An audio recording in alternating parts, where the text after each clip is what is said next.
ready for question number 3. This goes to Mr. Julius.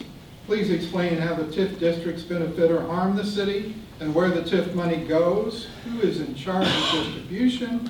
How much money do we receive from the TIFs? And if that money is targeted, how will you ensure it's spent the way it's mandated to be spent? I'll repeat that anytime you want. There's a lot of questions in there. First of all, we have 9 different TIF districts. We receive about $13 million roughly per year. Can the TIFs help or harm? They can do both. It's a development tool spent in the right way. TIF money is very advantageous for the city. It gives us the opportunity to do a lot of development inside those TIF areas, which are generally commercial areas. If you looked at the mandate for the school system, however, they can't capture any of the assessed value on those TIFs. One of the ideas that I have, and I've expressed it in a couple of school board meetings, or not school board meetings, but the neighborhood meetings on the referendum was, I think that the TIF, some of the TIF money could be released back to the schools. What that would do is release a little bit of the obligation for the referendum that everybody's going to be taxed on. So it is possible to do that. They did come to the redevelopment and did ask for some funds, and I think that they had every right to do that.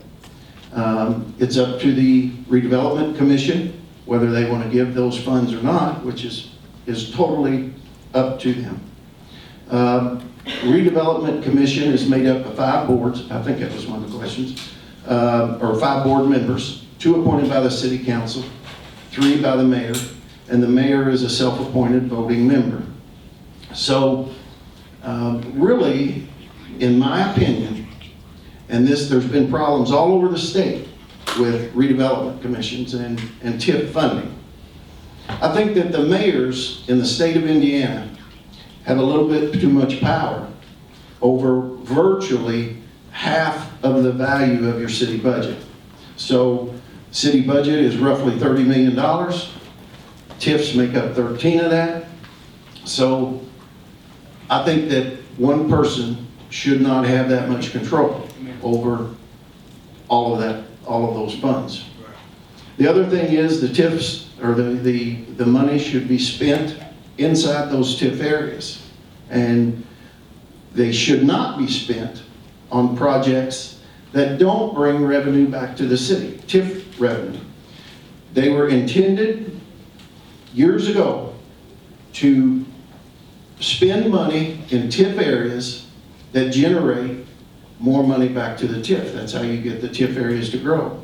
You put infrastructure in, you put roads in, you do different things with the funds. I'm beeping.